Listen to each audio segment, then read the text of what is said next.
Welcome to Podcash, the portable professional development podcast from CASH alumni. CASH alumni is the fastest growing association of professionals in care, health and education, and we're happy to have you here. This is where you'll hear from specialists and experts from across our network. Let's jump in to this week's episode. I've never met you before because you've been talking to my colleague Janet, but we have got some cool stuff that we're going to share on CASH Alumni, which is, I suppose, the purpose of this podcast is to get some nice stuff together to help to share the courses and the stuff that we can help our audience to find of yours. So could you start by telling our audience who you are and what it is you do, and then we'll chat around interesting things like outdoor learning and stuff from there. Is that all right? Yeah, no, sure. So I'm Helen Bilton. I'm Professor of Outdoor Learning and Play. Started life as a trained teacher. So my family we were very interested in politics or education, and and in part, I suppose, why CASH is so important to me and things like the Open University. My granddad was very keen on education, that this was the way out, sort of like of poverty, and he was in poverty and he did achieve. So my mum was very passionate about politics and education, and so you either went into politics or you went into education. And so I went into education, and I was really lucky. The first lecture I had was on the nursery garden from a lady called Jackie Brunner, and I was just taken by this. Absolutely fantastic. And so her love of outdoor play and the nursery garden was the start of my love of outdoor play. And I've kind of not looked back, and I did my master's dissertation on it and I did my PhD on it, and I've just researched, I've written books, I've written articles. And I suppose the first book I wrote in 1998 was because there was nothing out there that really explained what it was, what this thing was called outdoor play. So I tried to synthesize kind of all the ideas to do with it, and from thence came more picture books, because I realised that some of the stuff that were coming in sort of 2000 onwards weren't as knowledgeable about outdoors. And I thought, let's try it, because a picture can tell 1,000 words, so it's kind of like, well, let's do some more picture-y books. Yeah, and so it goes on. That's really interesting. I'm a bit jealous because I only really just discovered my love of the outdoors in my 30s, hence the chicken. But what is it about outdoor play that is so magical? Wow. I suppose the first thing is that children, you can see them just go, and people go, you know, you say, step outside, let's just step outside, and people go, it's a kind of, I suppose I call it a can-do environment. So children, the trouble with the home is that parents generally control it. Schools and classes, teachers control them and own them, but nobody actually owns outside. So you can see children go, yeah, no, I'm okay, and nobody's going to judge me, nobody's going to assess me. So there was a big piece of work from Tizard in 1979, which I was really taken by, where she found that where you assess children outside, they actually were more capable than when you assess them inside. So I suppose that's the first thing. So it's just a place where children can be themselves. It's, thinking about your charity, it's about health, it's about education, it's about care, it's about everything. And I'm often saying to people, why not go outside? Why do we have to still keep kind of trying to prove it? At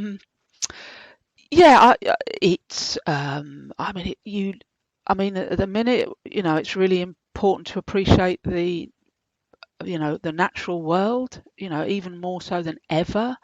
And outside you can appreciate the natural world and you can get to know it and love it, but you have to be out there to really love it and know it. And I still marvel. I was looking at it's crazy because we've got things like, begonias out still, which we shouldn't have. But, you look at a flower the fungi are really prominent at the minute. And I just look at them and I go, what a buzz. It's just shapes, textures, colours, just extraordinary. Yeah, so it's just, I love it. Hard to express it in a few words. And you say that you still feel like you still have to keep explaining it, or suppose trying to prove that it's magic, or that there's all of these benefits to being outside. And do you think that's because when people think about outdoor learning, they think about someone dressed like me standing in the middle of the woods banging on a tambourine, and they think about it being this very hippy dippy let's just play outside thing, rather than actually all of the evidence proving that I suppose children are more able to handle risk and actually learn lots of things much faster. I hadn't thought about hippy dippies at all. I think one reason is that outdoors still kind of has to be proved is because we see education as only happening within a walls and a ceiling. When nursery education was set up in 1914 in Deptford in England, it was as a reaction to the really harsh education that people of 5+ were receiving, where it was inside, it was rote learning, it was strict and unkind. And the Macmillans, said no, but there's a better way to do things. And children can easily learn outside, and you need experiences, like Dewey says. Dewey says, don't give children something to learn, give them something to do, and from that doing they will learn. So no, I don't. So that's the first thing. I think the second thing is, and I've never been dismissive of people who don't feel able to work outside. I think there's a fear. I think people think there's something, I'm really angry at the minute because I think people are perceiving there's certain organisations that are suggesting you need a qualification to work outside. No, you don't. It's ridiculous. So there's this kind of sense of not understanding it, knowing it, and actually it's much more simple than you think. I say to people, what did you... And I don't always get answers because now younger people won't have necessarily had lots of experience outside. But when you were outside, what did you do? And people say, I rode bikes, I climbed trees, I made perfume out of petals and water. And they smile and they look happy. And what it's about is doing, being physically active, being in a healthy environment, talking to people, learning to get on with other people. So it's this kind of really holistic experience. But I don't blame people if they don't get that. I just try and help people get it, and it's not as scary as they think. But the important thing to have is the right clothing. You must have the right clothing for outside. You've got to, like today, I've got 2 pairs of socks on. You've got to have a coat, you've got to have gloves. When it's sunny, you've got to have long sleeve t-shirts, you've got to, have a hat with a cover over the neck. And I think that's something that at the minute we really are needing to try and sort out, that people have lost sight of the need for appropriate clothing dependent on the weather. And then, of course, some families don't even have the money for that. I mean, I am writing an article, I'm wondering about just putting in it, actually, the government needs to make sure that people have got the funds to buy the right clothing. Yeah. And do you think that the reason maybe that we don't have the right clothing anymore is that we try always not to be outside? We try to avoid, I suppose, being in situations where we can't control our levels of comfort. Like we want to be warm and comfortable all the time. We don't want to be in an environment where we don't get to pick the lighting or how it sounds or, you know, how it feels underfoot or any of those things. Very true. Yeah. I think we've got too comfortable. And we've got too comfortable if you're in a place that's very hot and you have air conditioning. And we've got too comfortable if you're in a place where it's cold and you want heating on.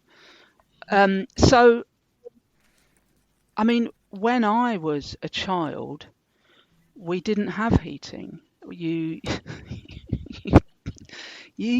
had a fire in the front room and you belted like anything upstairs with your hot water bottle and got in bed as fast as possible to stay warm. So, yeah, I think we've lost sight. I think the car brings its own problems in that people, you see it.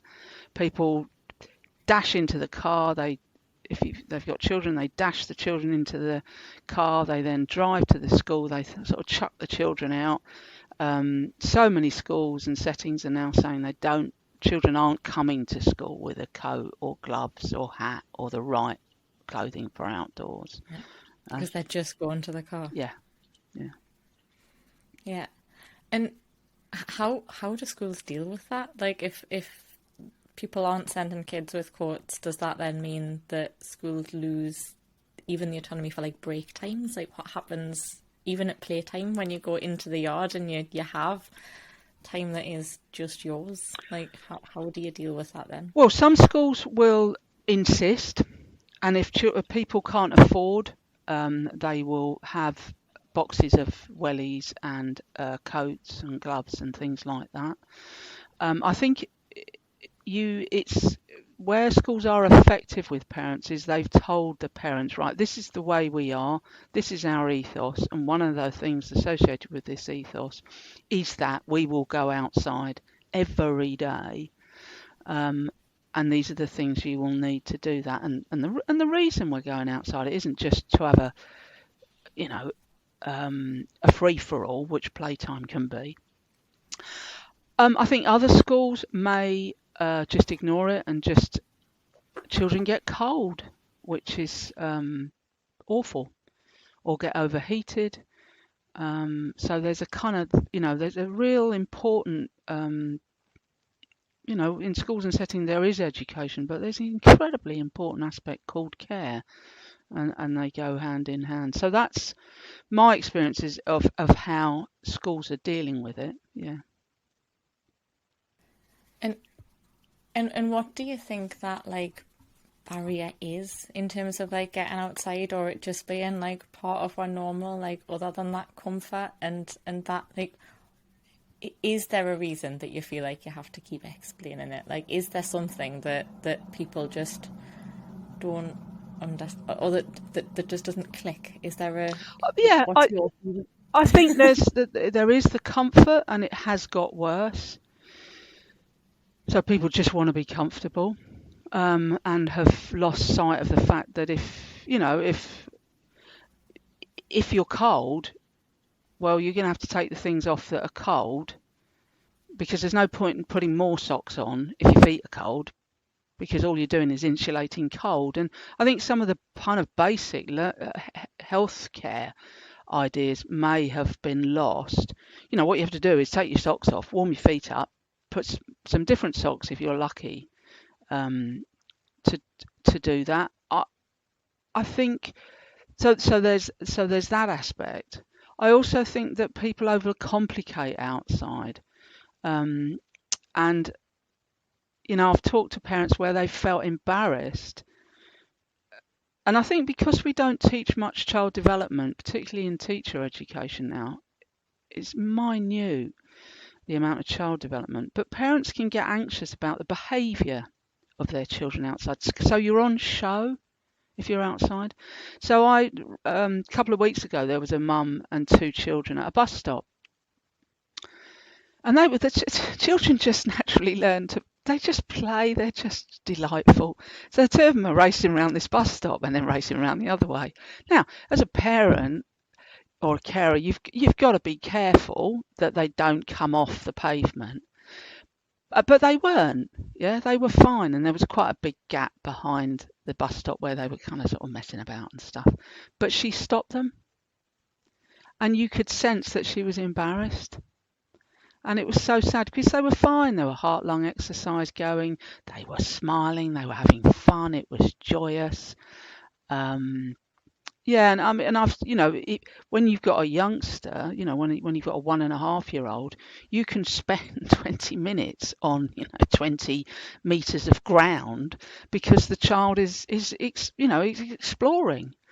But people, I think, have lost sight of the importance of that, or lost understanding of things like that, because the education system can be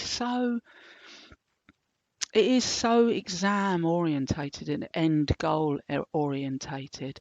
So, over the and I understand that, back in the 80s there was this sense that something needed to be done about education, and the Callaghan, debate in 1976. That's fine, but I think we really need a definite rethink of education, so that people can say and explain, no, it's okay. Don't worry about your child wanting to spend 20 minutes on 20 meters of ground. It's fine. And these are the things that you might like to talk to them about.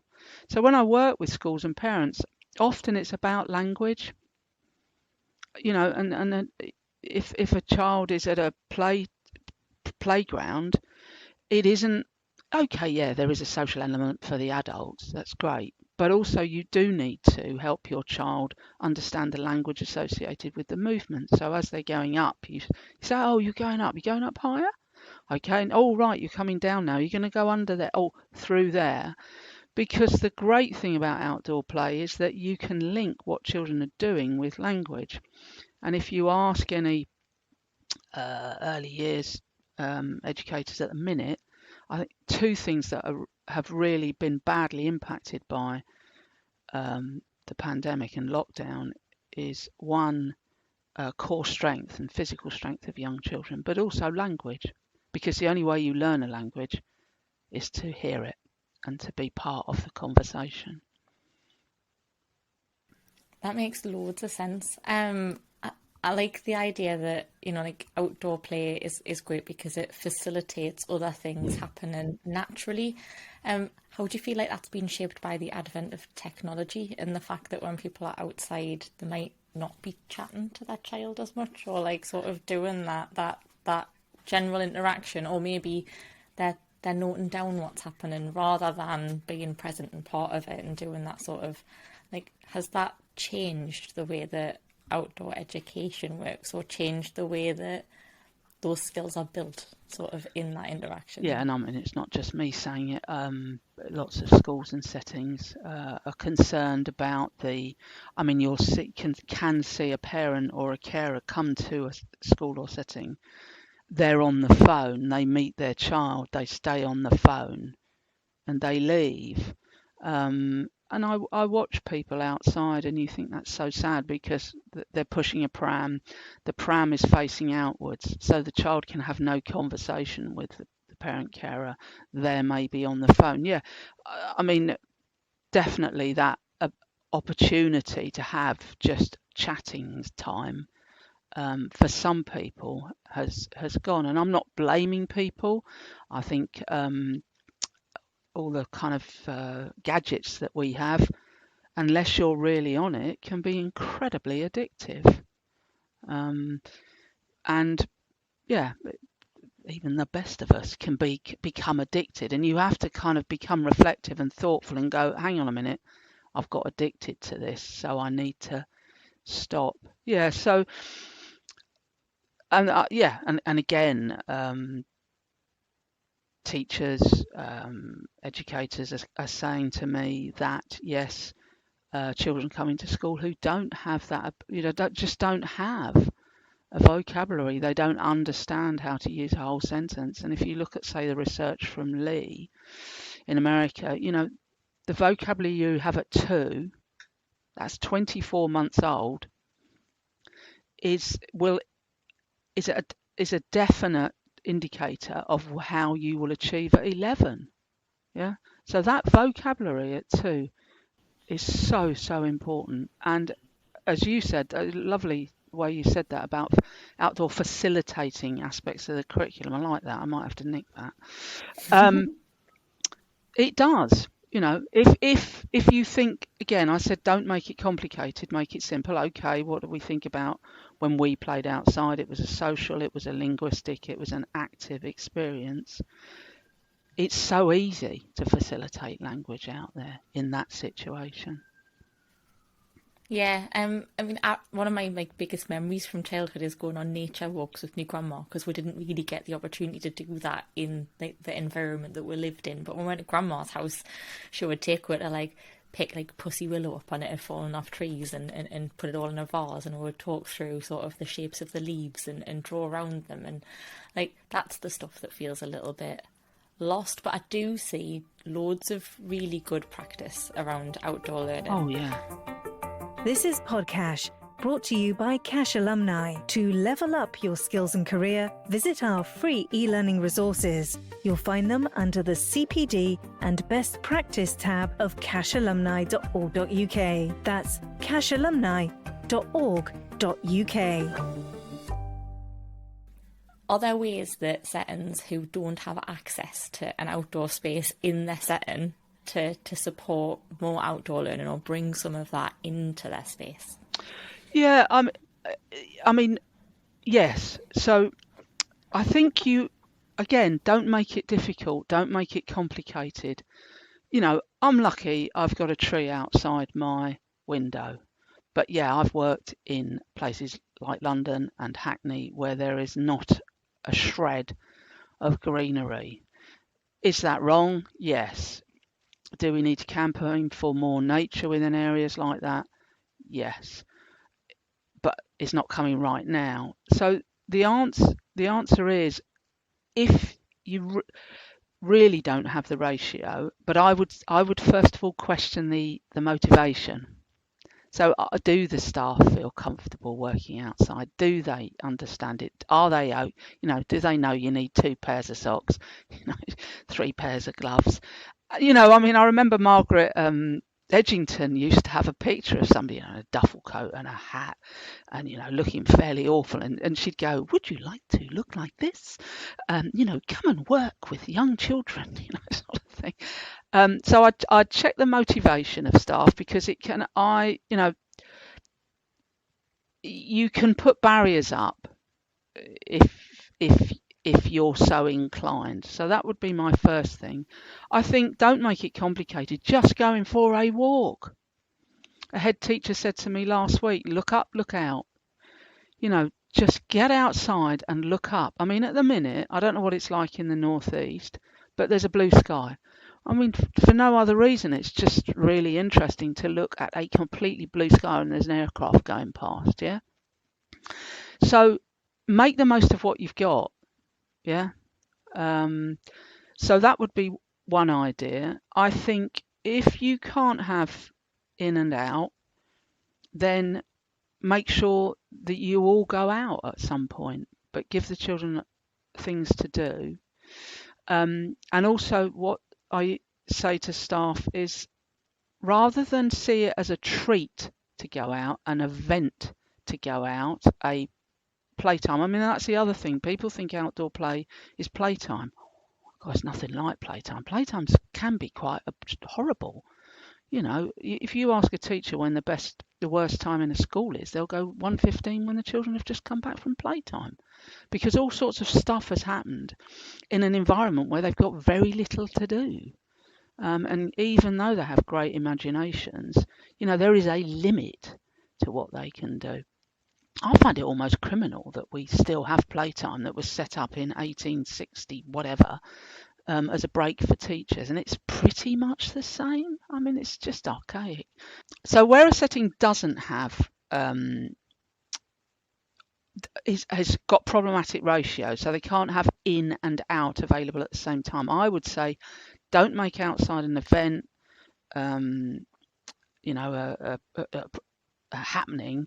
Just, I would go out first thing in the morning, and if you've got part-time children, first time in the afternoon. Otherwise, it becomes a boiling pot as children get more and more agitated because they want to go outside. So do it first, and everybody's out there, but everybody's properly dressed. Everybody, it sees it as a simple thing. If you have no access, then try and find somewhere, because there always is somewhere. I mean, I've done outdoor activities in horrible car parks attached to what we used to have as, teachers' centres. But actually, there is still stuff. You'll still find stuff. You're still outside. You're still benefiting from the fresh air. And haven't we proven that, fresh air is quite important to people through this pandemic? Oh dear. How long have we been saying that? But you can still find things to do, and you can honestly, you look on a you look in a car park and there'll be all sorts of plants and things just trying to grow, but there may be litter. Okay, so you've got to teach children, make sure they wash their hands, etc. But there is stuff to do and find out about out there. Yeah. Yeah. Don't know if that answers it. It does, yeah. That idea of that isn't really a barrier to getting outside, even if you don't have access to your own outdoor space, and sort of making that available, I suppose, to all children rather than just children whose parents can afford to send them to a forest school where they're going to get loads of one-on-one attention and absolutely things out of trees and stuff. So outdoor learning isn't just for those sort of forest school spaces. No. It is for everyone, and something that everybody should be accessing regularly. Yeah. Is there stuff about outdoor learning and building that in the courses that you've put together for FutureLearn? Yes. So the two courses for supporting successful learning in primary and secondary schools, and I've put it in both. Yeah, we talk about outdoor education and outdoor play and outdoor learning, and it's the two courses are for support staff in schools, whether secondary or primary, but parents have done the courses, and people who are thinking of returning to some form of education, educational setting, have taken the courses, and across the world. And because of, I suppose, what I've learned about things like people's attitudes and to things like risk, and just to aspects of education, all of that learning that I've learned over the last 40 years, I've kind of put into to these two courses. For example, I've over the years come up against people who've said, "Oh no, it's too dangerous outside. No," or can't have conker fights outside, too dangerous. Oh, you can't go outside. There's ice, and they always blame the health and safety regulations. Well, on the Health and Safety Exec website, it's archived now, but there was this site called Myth of the Month, and they would take something like, "No, we didn't say that you couldn't go outside to play conkers. We didn't ban that. No, we didn't ban children to go outside because of the ice." People's fears of banning things, and it's working with staff and saying, "Yeah, I know you're responsible, and I know that in theory you could be liable, but okay, let's see what policy we can put together to ensure you're as safe as possible." And I've actually seen more dangerous things happen at playtime, and we did a tiny little research project where children were crashing heads and hurting and having to go in because they didn't have enough to do, and yet that's allowed. But then staff concerned about creating an outdoor learning environment for young children because it was supposedly dangerous. So I think people really need to look at the evidence before they make judgments. So in the course that I've written for FutureLearn, there's quite a lot about your own attitude and really reflecting about your beliefs and not trying to block something because you're frightened. and dealing with all of that. And then, of course, there's this whole thing of risk, and I don't like using the word. I think if you use a word like risk, I think as a parent, I would say, excuse me, you want to put my children at risk? So rather than use that language, why don't we use, challenging environments or adventurous environments or fun environments or something other than that? So again, the power of language is extraordinary. There's something in like putting children in challenging environments to help them to learn how to navigate risk, because the argument is, I suppose, that if when children are set free, they decide to run into each other and bang heads and spend their playtime or their break time sort of where we'll put them in that environment anyway, that actually if they understood the risks or that had those opportunities to do those things in an environment where they were being observed and being supported, and that there was a staff member there to scaffold that play, that they might choose to spend their break times differently. Well, and also stuff to do. The biggest problem is they just don't have enough to do. Whereas a school down the road, the head teacher allows children to bring their bikes so that they can use their two-wheelers. They have carts and trucks, and they have wild areas. And he's created that within concrete. So he's said, right, okay, this is all concrete, but we're not having that. We're going to change this. And even a tiny space of wooded area. Now, rather than ban it from children, put some bark chippings down and little paths so that they can go and explore and discover. So the other thing through the courses that we've done is just say how. It says primary schools and secondary schools, but it can include any type of setting. It was just that FutureLearn like reasonably short titles to their courses. But we just said, okay, well, what can you do outside? What things can you do outside as a secondary school? What things can you do outside as a primary school? And we posed some ideas. And then what's lovely about the FutureLearn course is you talk to other people that are doing the course, and the social learning. I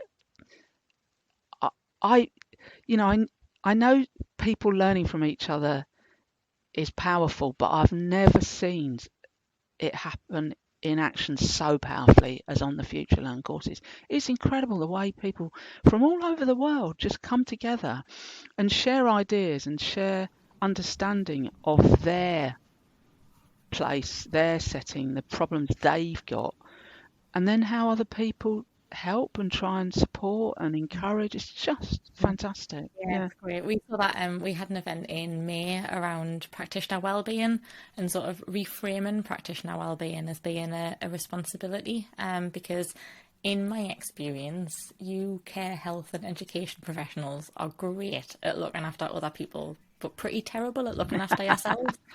And when you speak to people about why that is, it's because you're quite far down on your own list.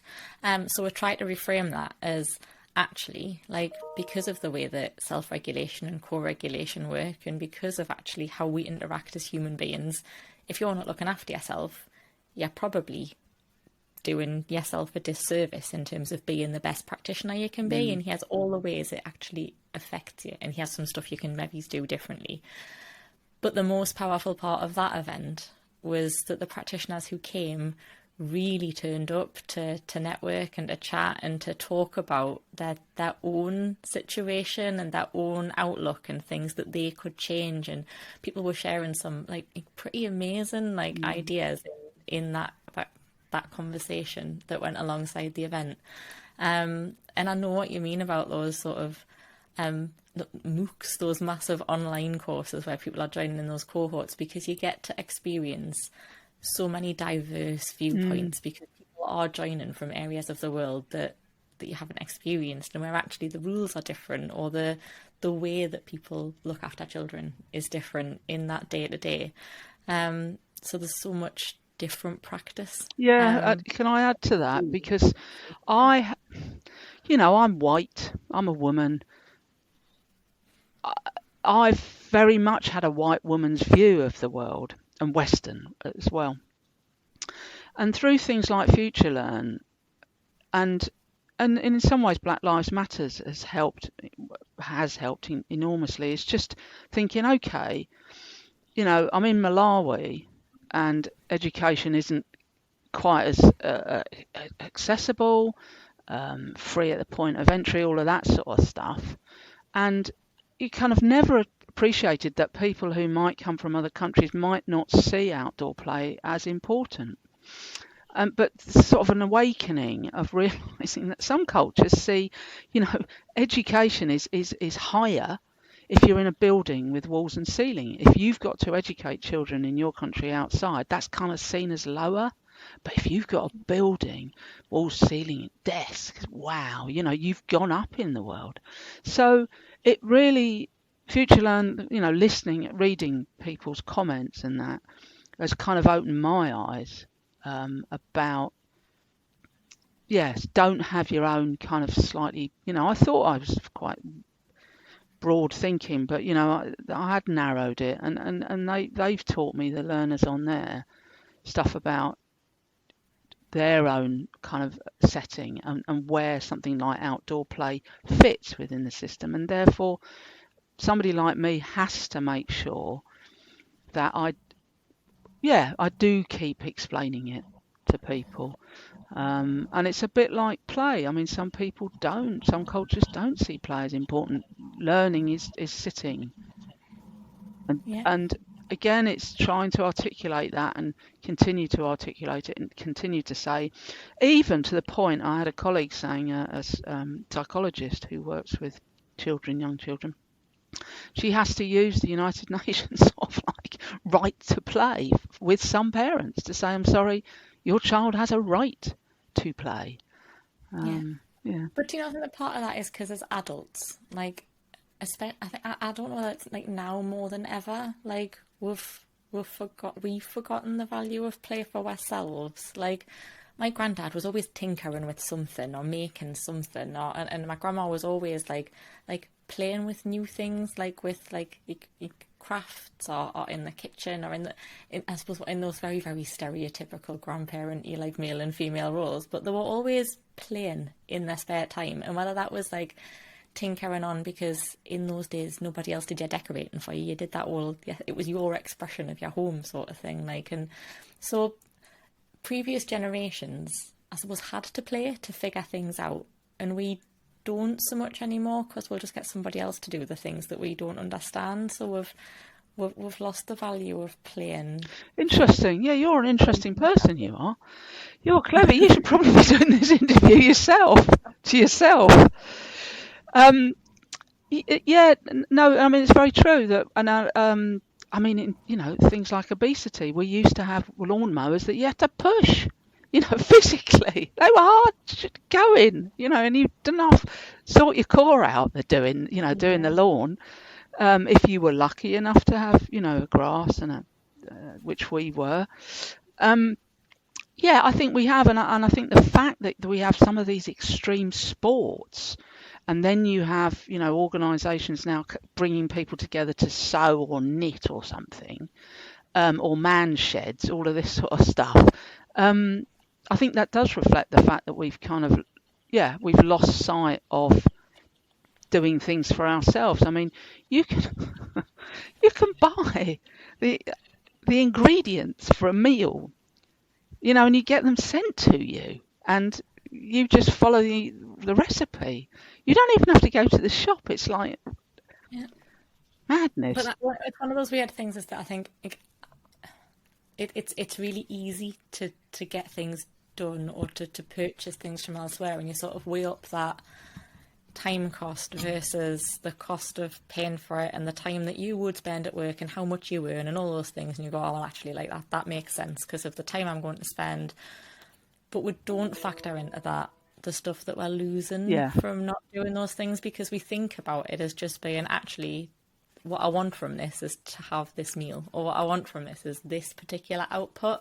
But I think that's because we haven't necessarily taken the time to understand the benefits of playing with it and figuring it out, and that like walk to the shop, not just from a physical point of view, but again that event that we did in May, we had there's a gentleman called Dave Wilson who's a Northumberland tour guide but who does a lot of stuff around Wellbeing, and he was explaining, you know, that just going for a walk, because your brain has to take into account where your feet are going and the evenness or unevenness of the ground, and you're keeping your balance and you're doing the things that you're not thinking about that report you've got to get back by 5 o'clock for that thing that you're supposed to be doing, and all of those bits of anxiety sort of disappear for a little while because your brain's doing other. And I think we don't necessarily think about the whole value of the thing, we just think about that output and that metric. So the stuff that we don't measure is often lost. And maybe that's what's happened with outdoor play, that we don't measure those things, so that in those cultures where maybe outdoor play isn't valued as much, maybe that's because when education was standardized or perceived, that actually that stuff just happened naturally elsewhere, so we didn't need to measure it or to put a thing in place for it. Does that make sense? Indeed, and the trouble with measuring things and having targets is that things that you don't measure and you don't have a target for get lost. So, you know, we're all going, people are going, sort of, personal, social, emotional development, well-being, mental health. Since '89, when the new curriculum came in, yes, okay, there was this sort of very strong vision, but, and then, you know, you had the PSHE curriculum come in and you had SEAL come in and all of that sort of stuff, but it was always, and it still is, isn't it? It's like sex and relationship education. It's still at the kind of bottom, and supposedly anybody can teach it, whereas not everybody can teach, I don't know, maths or something like that sort of thing. So yeah, I definitely think I think we are starting to turn a corner. And for example, here where there's big piece of research going on that is measuring, and Canada's very interested and ahead of us in terms of outdoor education play, and so Scotland's got, you know, a lot happening to do with outdoor education. But here we've got a piece of research that's looking at mental health and adventurous play, or if you want to call it risky play. And what it's saying is that when you're out and actually outside, and I mean the other thing about outside, it just gives you the opportunity to make a noise, be messy, you know, all of those things that it's not quite as easy to do inside. But when you, let's take it for instance, I don't know, you're trying to build something with bits of wood, planks, or whatever, or you've got a hay bale or something like that. And it drops. Okay, so you've worked out that if you've got something that's standing up like this and you put something on the top and the two uprights aren't the right distance for the thing you're going to put on the top, it's going to fall through the hole, or it might fall over the side. That, it doesn't matter, you just learn, and actually what you're learning about is maths and science. Really important stuff. So then you push them closer together and you put the thing on top, and it may fall and it might hit somebody, and we hope that it doesn't hurt anybody, but if you get hurt, you know what getting hurt really means. And it's that kind of uncertainty of doing adventurous play that, and you get a bit of anxiety, with it. You learn sort of bodily, but also mentally, it's an okay place to be. It's okay to be anxious. It's okay to be not sure, make mistakes. I'm okay about it because I've just tried again. It didn't work. Just tried again. Did work, for example. Or no, that just is too, I can't jump that stream. That's just not in my comfort zone. Felt a bit anxious, uncertain, but that's okay. I know my limit. Because the indication is that if you don't allow children to have that uncertainty, that anxiety when they're younger, and not just on a Friday afternoon because they've got choosing time or something ridiculous like that, but every day having those experiences, They then come to adulthood, and in adulthood, we're faced by a raft of uncertainty and anxiety, whether it's, I don't know, whether you can afford something or you can't afford something, or whether you should get this or that, or think something through. And if you've built up this kind of strength within you to do with uncertainty, you will be able to face it in the future. And what we're finding at university is that students are coming with huge anxieties, and I can't hand on heart go, yep, it's because they didn't do outdoor play, sorted. But my sense is that it's contributed to it, or that aspect of outdoor play where children have to face a problem and see if they can solve it.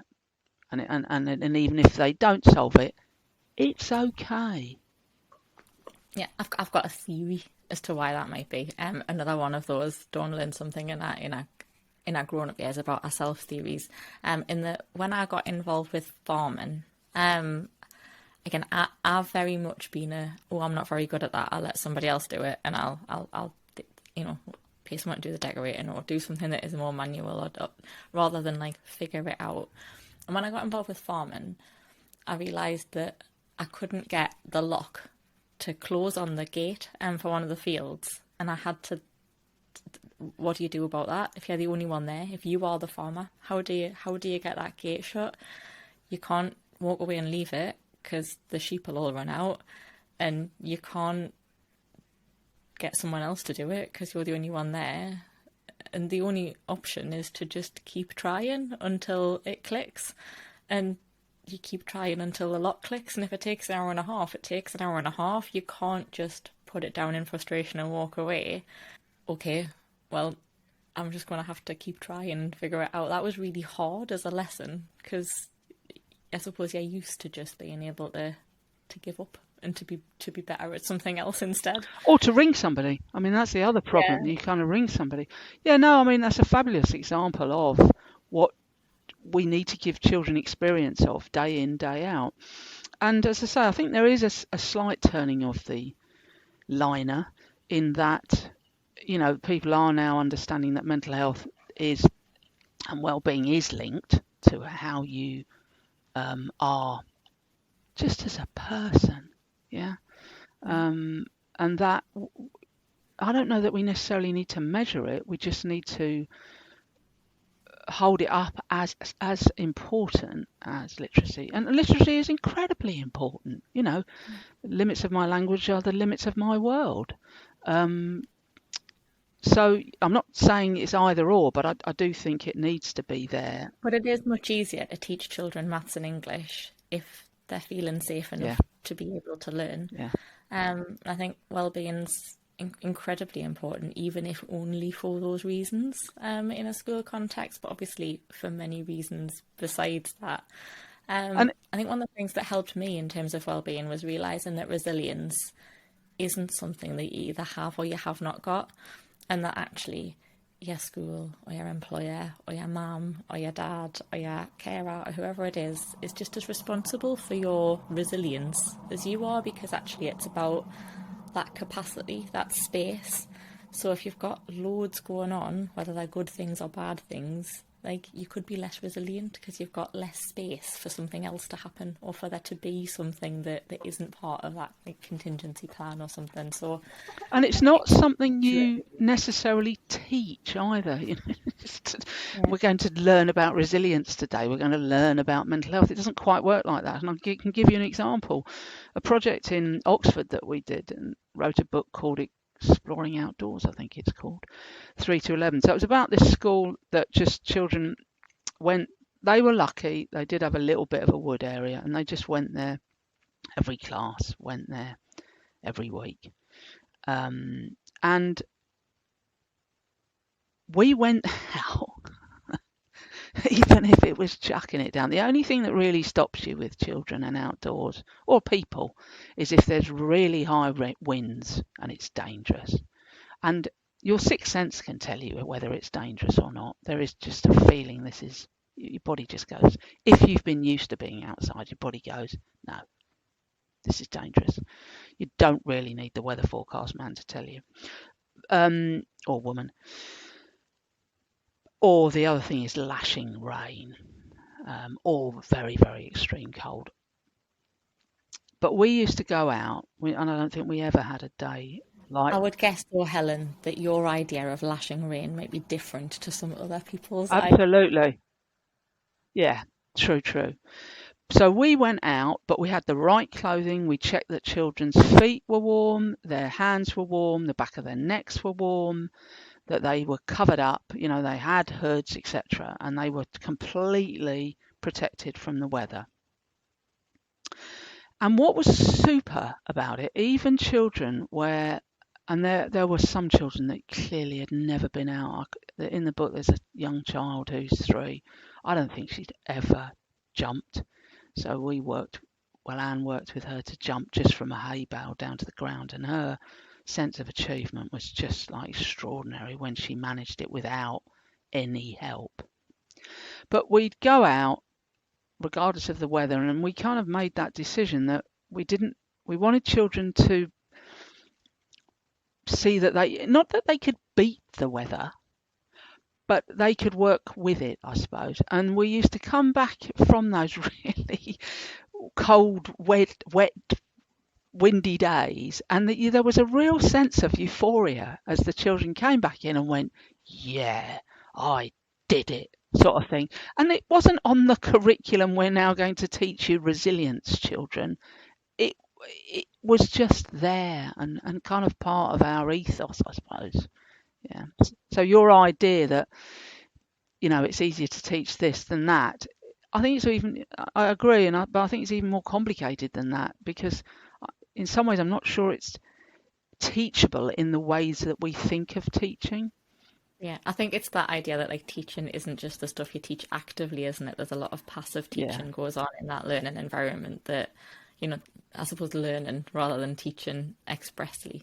But yeah, there's lots of different elements that we could do with re-including in some of the ways that we navigate those conversations. Helen, I could talk to you all day, but I know that that's not how either of our working days are supposed to work. Can I just add one thing? Yeah, of course. I was just about to say, so is there anything that you haven't had the chance to say that you would like our audience to know, or that you think is important to add? I don't know if it's the basic thing is that my head goes all over the place, so I suddenly remember things. You asked about people that don't maybe have an outdoor area or find it, they've just got concrete. Don't despair and don't expect to have trees and everything else. You can still bring logs. You can still get things like wooden offcuts from places like, B&Q and Homebase. They'll give them to you. But you can also get things like hay bales. And if you send the kind of oldest person, send me, and to a garden centre and go, we're poor. We're a very nice, children's centre, or I don't know, whatever, playgroup or whatever, nursery. Would you like to donate some hay bales to us? And probably go for hay rather than the straw, because hay is softer. And they're about £4 or £5 each, but 3 or 4 or 5 of those in an outdoor area, they don't last forever, but they do create a very interesting environment for children. And then also a fantastic, I would never have climbing frames or any fixed equipment in an outdoor area. Just forget it. It causes you more problems than it's worth. And I could go on along about that. But, something like a tree that's felled, if you can get the Forestry Commission or somebody to bring you one, that's absolutely super piece of climbing apparatus that isn't too high. Children have to learn that when it's wet, you really don't go on it, because wet wood without a bark is incredibly slippy. But that's fine. They've learned something. So that was just going back to the query about if you've not got if you've just got concrete outside, and you don't have this beautiful environment. That's been really, really great. Where can people find the courses, we will link them in the description. So if anybody just wants to go to the description, they'll be able to find links to find both of the courses. But can you talk them through where they can find those so they can? Yeah, I mean, just Google FutureLearn, and then you then in the search engine, supporting successful learning in schools. And I like the FutureLearn site because it's really simple, and you can just register you don't have to give 20 minutes of your time to registering it. It literally is your name, your email, that sort of thing. So yeah, that's where you find them. And we've just won a bid with FutureLearn to write a 2-week course on sustainability, climate change and schools and settings. And it's very much from the outdoor approach. So there's lots of people going on about climate change and all of that, but this is really okay, and we're outside. So what can we do? Yeah, that sounds great. We'll signpost to those. Is there anywhere else that you wanted to send anyone? I mean, you can talk to me on Twitter. I'm not a great user, but I periodically say things that I'm passionate about. I mean, if the books will help, please use the books. The website is there, but I really need to update it. And the other thing is, if people want to email me at work, that's fine. I love it when people contact me and say, I'm doing this, that and the other. And, I'm writing 4 books on child development and outdoors. And I've just finished the first one on physical development. And it's absolutely fabulous when people write and say, I'm doing something really good about ... and I go, right, can you be in the book? Because it's a lot, it's so nice to be going, yep, I can say all this, and here's somebody who's just trying the best they can to do X. Amazing. Thank you so much. Thanks for listening to Podcash. If you enjoyed it, please follow or subscribe on your podcast app so you never miss an episode. You can also watch many of these conversations by heading over to cashalumni.org.uk and going to the CPD and best practice section of the site. That's cashalumni.org.uk.